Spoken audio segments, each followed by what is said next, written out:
Boys, today is tomorrow, and Hasanabi, Hasan Piker, is in the news because apparently he has this whole story going around right now. Alright, it's popping off that since he came back from Paris the other day, Customs and Border Patrol basically detained him for questioning for his political beliefs. And instead of him sitting there and realizing the errors of his ways, and maybe you probably shouldn't be endorsing people that are, the enemies of the United States, like legitimately groups, he decided to blame other people for calling him out. Yes, he decided to blame people like Asmongold, this fucking cockroach, H3H3, and the whole sloptuber ecosystem. Something tells me he's seen more than one of my videos, boys. I'm like, he's talking about sloptubers. I'm like, boys, we're in a fish tank. All we eat all day is slop. Alright, we are the sloppiest of slop. But I'm like, shit, after that H3H3 debate, I wouldn't want to respond to me either. If I was Hasan, I'd be a big pussy too. But obviously, like the Prophet Muhammad, Hasan already knew he was about to get stopped. Alright, he already knew he was about to get frisked, searched. They said, get the rubber glove on. We gonna start giving you a little prostate exam. Make sure you're not carrying any bombs up your ass. This man said, of course, I knew me, Hasan, I would get stopped by Border Patrol. Even though this man fucking travels like 18 times a goddamn year, more than any of us ever will. In our entire lifetimes. It's like, brother, you got stopped once. Calm down there. That thing that I foresaw happening actually ended up happening, and I'm obviously going to talk about it. For those of you who don't know, I was detained by Customs and Border Patrol. I was tactically ascertained and engaged in a kinetic situation where I was kinetically moved into a detention center inside of the O'Hare Airport. So obviously, as you guys can see, they had to call in Rainbow Six. All right, hell, we've been practicing on the damn plane map just for this scenario right here. As soon as Hasan Piker gets off, and they're like, is everyone all right on the plane? Pilots, are you guys good?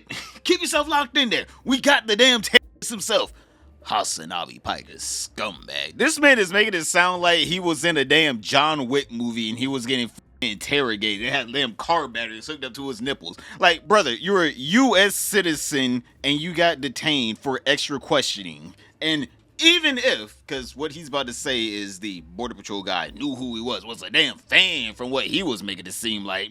Just wanted an autograph. He just wanted a one-on-one time to speak with his boy, Hasan. But even if, at max, you were being questioned on your political beliefs, I mean, like, brother, we could have Obama back in office and I'd still be like, reasonable. I'm just saying, detaining Hasan for questioning, I'm just saying, kind of reasonable. Don't forget the damn America deserved 9/11. Y'all remember his magnum opus? I'm like, this turned him into a superstar. America deserved 9/11, dude.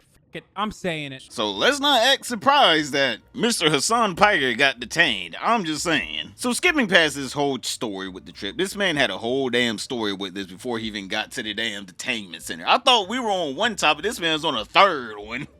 Before he even gets to the story, he's talking about there was traffic. I never seen traffic before. So skipping it past all the damn filler, because this man's whole life is a damn filler arc, it feels like. I'm sitting there and they're asking me about Trump. They're asking me about like Hamas, and he kept saying stuff. He kept saying stuff like, do you like Hamas?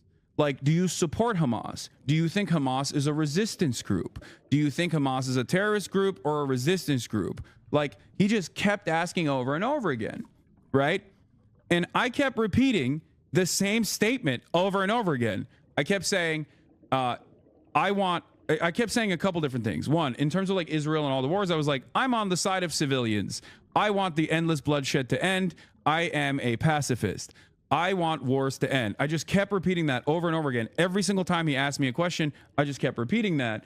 And every single time he asked me a question, a leading question about Hamas, I kept saying, the United States State Department recognizes Hamas as a terrorist organization. The United States State Department recognizes Hamas as a terrorist organization. So you tell me, whenever you take a damn microphone away from this man, he becomes a normal civilized citizen. Is that what you're telling me here, chat? Is that what you're telling me? As soon as this man is put in a position where he actually has to fight for what he believes in, he folds instantly. Oh, actually, you know what? Hamas? Never heard of it. This man was out here practicing his detainment speech with Ethan Klein during that damn debate they had the other day. He's like, well, I can read off what, the State Department says. No, we want to know what you think, Hasan. No, but the State Department, this is what the U.S. State Department. No, Hasan, we're talking about you. What do you feel about this? And of course, instead of him fighting for what he believes in, he instantly folds. Brother believes in nothing. He just wants your money. Let's all be honest here. Let's cut it right there. He believes in nothing, because if he actually did get arrested for his beliefs, that would be a pretty upstanding thing that this man would do for once in his life. But as soon as he thought, oh man, I'll be in an uncomfortable cell for at least a day or two before my multi-billionaire dad, greases Donald Trump's palms a little bit.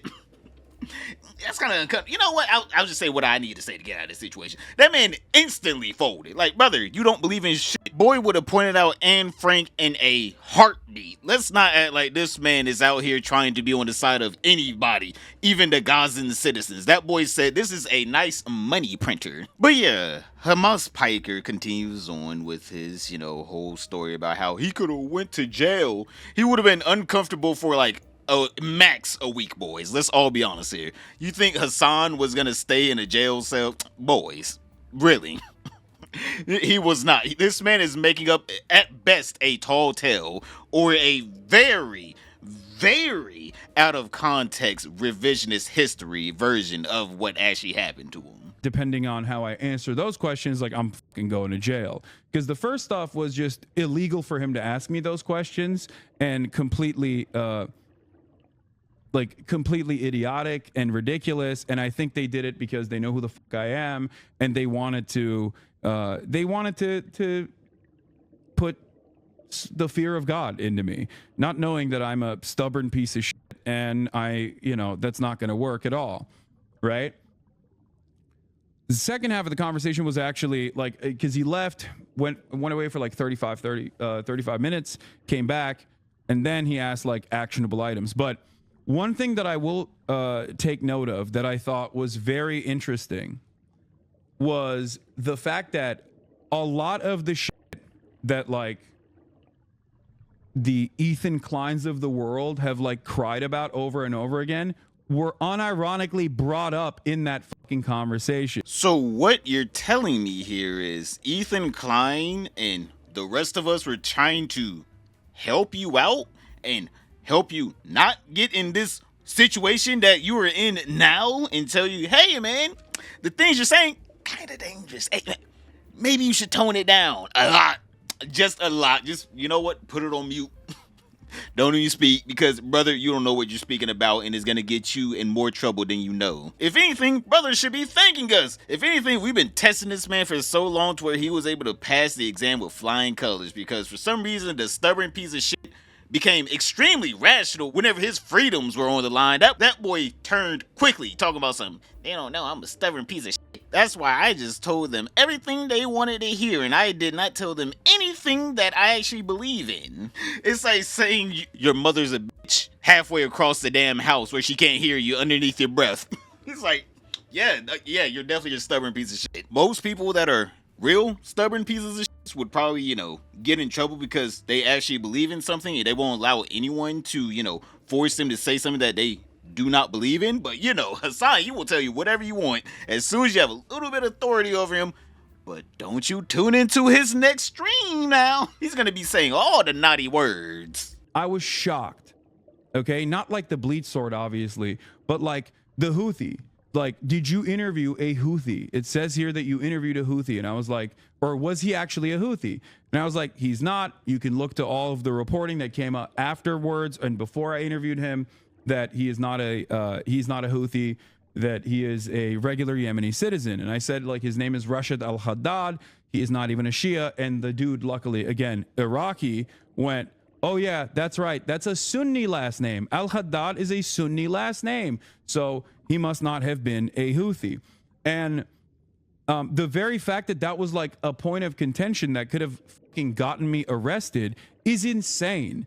And I genuinely, in that moment, was thinking like, these dumbass sloptubers are actually playing with fire. And somehow you're the one that gets burned. Make it make sense. Old plot armor Piker here talking about then I rolled a nat 20 and the guy just let me go because he was able to, tell that obviously the person that I was talking to couldn't be a terrorist because he had a Sunni last name, not a Shia. Make it make sense. What? If brother was playing Fallout New Vegas, he just put all his stats into luck. There ain't no way this actually happened in real life. Alright, I feel like it was normal questions like, hey, where'd you come from? Where you going?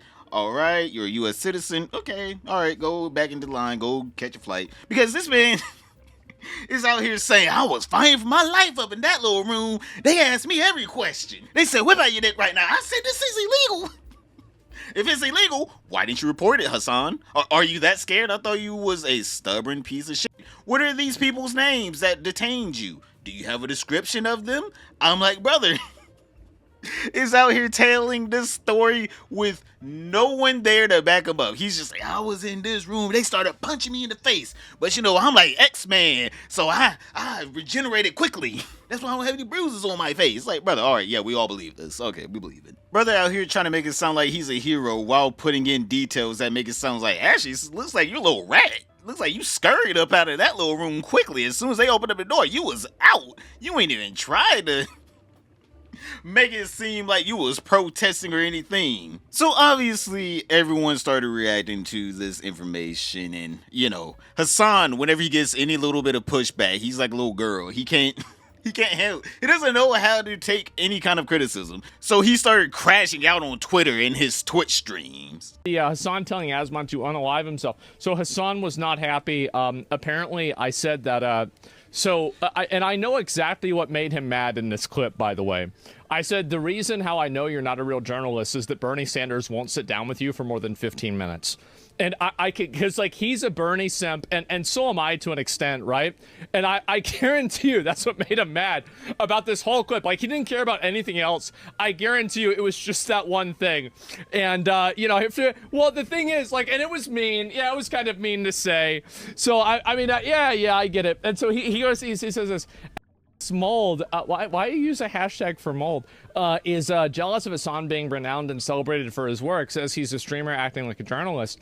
Not gonna lie, I'd rather be me than Asmongold any day of the week. Truly impressive that he's still living in rot this way. I would have improved my living standards or found a swifter method to end the eternal pain of existence in his situation. Well, I'm glad he's happy with his life. There's a lot of people that, they live their life and they're unhappy and they're mad and they're just getting pissed off all the time. So I'm glad that, I'm glad things are okay. Is he suggesting? I think this is clearly the implication, right? This is clearly, you should you can't say that, right? Because it sounds bad. So you're just going to say whatever is closest to that.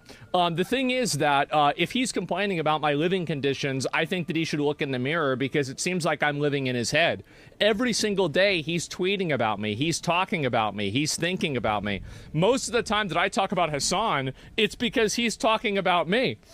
That's about it, right? And then also, yesterday, it's my fault that you got detained by the government, and for an hour or something like this. This is it.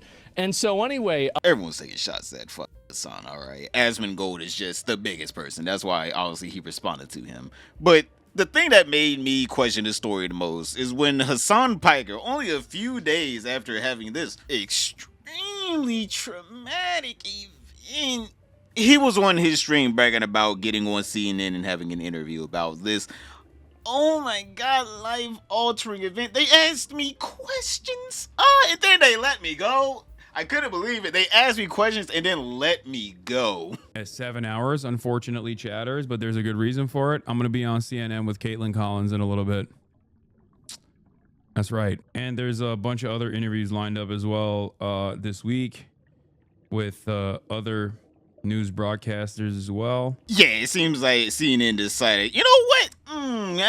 Hasan, we got better stories. We got better stories, baby, because they bumped his ass. I am doing Pod Johns right now. CNN is taking too long, and I don't know if I can make that one. They literally haven't gotten back to me yet. And I have another media hit at 7 p.m. with the Pod Johns. So yeah, maybe CNN was able to sniff out that this story was a little over exaggerated, and maybe they were like, I don't know, Hasan, maybe your story, it may not meet our journalistic integrity. But you know, it is good for a Twitch stream and a Pod John, whatever the hell that is. I bet CNN even regretted contacting Hasan Piker, just like how Johnny Somali regrets his whole entire streaming career, seeing that, you know, a lot of things are happening to him now. Click this video right here to find out how pathetic can one streamer be. But other than that, don't forget to like, subscribe, comment down below, and I'll see you all tomorrow.